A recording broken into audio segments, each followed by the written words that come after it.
Comment vous est venue l'idée du festival? Le festival est né d'un collectif d'artistes et qui cherchait un lieu pour exposer, tout simplement. C'est Gérard Gélin qui s'en est occupé. Il a pris contact avec Janine Comte, qui était l'adjointe à la culture à ce moment-là, parce que l'Orangerie était un lieu magnifique et qui n'était pas tellement exploité au niveau artistique. Et donc, ils sont convenus d'un accord et la première édition des Nouvelles Métamorphoses est née. Pourquoi ce lieu exactement? Ce lieu, pourquoi? Il est chargé d'histoire, il offre des salles superbes et il est bien placé entre Niort, Poitiers, pas trop loin de La Rochelle. Géographiquement, la situation est tout à fait facile et accessible. Comment vous avez connu les Nouvelles Métamorphoses?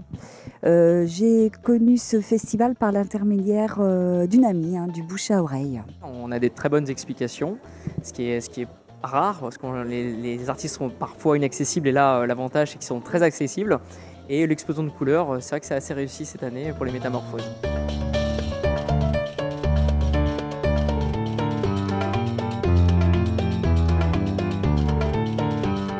Pourquoi vous soutenez ce festival spécialement? Bonjour à vous. Donc, le festival des Nouvelles Métamorphoses sur la commune de La Motte représente donc un moment fort dans la vie culturelle de notre cité. Le but était d'amener une politique culturelle sur la commune.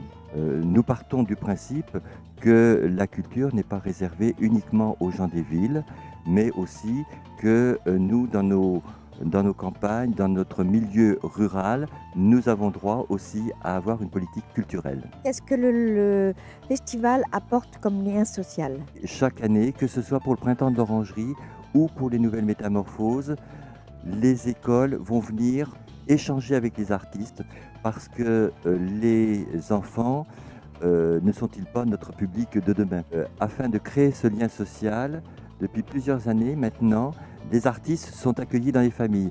Et je vois cette année, par exemple, ce sont 21 familles qui accueillent. Et tout ça, ça me semble très très important parce qu'ensuite les familles échangent avec eux et ça élargit le cercle du public qui peut venir admirer les œuvres. Au départ, c'est le plaisir de l'art, de la culture, de travailler en partenariat avec la mairie, de mettre en valeur un site qui est l'Orangerie, qui est un site merveilleux pour l'exposition. Donc c'est un travail sur toute une année et l'aboutissement, c'est le festival. Qu'est-ce que c'est le festival pour vous? C'est une très belle expérience de recevoir plein d'artistes et qui nous montrent ce qu'ils savent faire et qui embellissent le lieu pour ces 2 jours de festival et le mois d'exposition.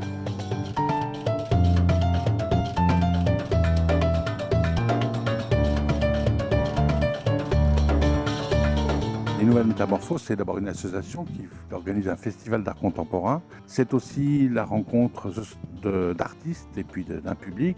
Ces artistes utilisent toutes les techniques. Nous recevons des photographes, des sculpteurs, des peintres, des plasticiens qui nous présentent des installations petites ou grandes, puisque nous avons de l'espace. Comment sont choisis les artistes? Alors, les artistes sont choisis par un collectif, autrement dit, ils sont tous volontaires, ils déposent un dossier de candidature.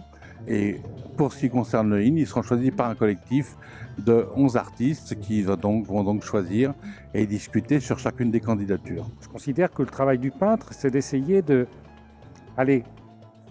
donner un petit peu de sens au monde dans lequel nous vivons. Et précisément, je représente à la fois un chaos, mais un chaos qui va s'organiser, qui va trouver un équilibre. J'essaye du moins. Alors, c'est du papier. Moi, je travaille le papier. Je suis un plasticien du papier. Ce papier-là, il est un peu spécial parce qu'il est bicolore, c'est-à-dire qu'on a un côté blanc, un côté rouge. Et donc, dessous, j'ai mis des miroirs, ce qui fait que lorsque la structure s'élève, eh bien, dans le reflet, on voit l'envers, quoi. On se colle à Internet, on se colle à la pub, on a envie d'acheter, de manger, mais on reste en vie. On a perdu le fil. On reste un peu inerte. À quel public s'adresse-t-il? Naturellement, les artistes sont le premier public. Mais nous avons, une ambition concernant tous les publics, et en particulier le public du milieu rural, puisque nous vivons dans le monde rural, et donc c'est effectivement notre cible privilégiée, en dehors des artistes, pour leur faire connaître et leur offrir des œuvres qui nous sont rarement accessibles à ce public-là.